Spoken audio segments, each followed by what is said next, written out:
అప్పులు ఎవరికైతే ఎక్కువగా ఉంటాయో వాళ్ళు ఏం చేస్తారంటే రోజు రాత్రిపూట వంటగదిలో ఈశాన్యంలో బకెట్లో నీళ్లు నింపి పెట్టండి. ఉదయం నిద్ర లేచిన తర్వాత ఆ నీళ్లు మొక్కలో పోయండి. అప్పులు తగ్గిపోతూ ఉంటాయి. అలాగే బాత్రూంలో బకెట్లో సగం నీళ్ళు ఎప్పుడూ ఉండకూడదు. పూర్తిగా బకెట్ నిండా నీళ్లు ఉండాలి. లేదా బకెట్ ఖాళీగా ఉంచితే ఖాళీ బకెట్ బోర్లా తిప్పి ఉంచాలి. అప్పుడే సంపద నిలబడుతుంది.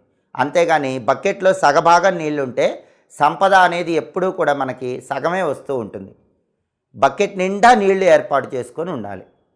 ఒకవేళ ఖాళీ బకెట్ అయితే దాన్ని తిప్పి ఉంచాలి. అప్పుడు అదృష్టం పడుతుంది.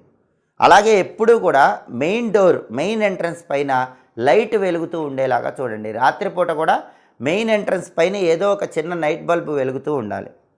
అలాగే ఇంట్లో ఆగ్నేయంలో రెడ్ లైట్ వెలగాలి. అంటే రెడ్ బల్బులు ఉంటాయి. ఆ రెడ్ బల్బ్ అనేది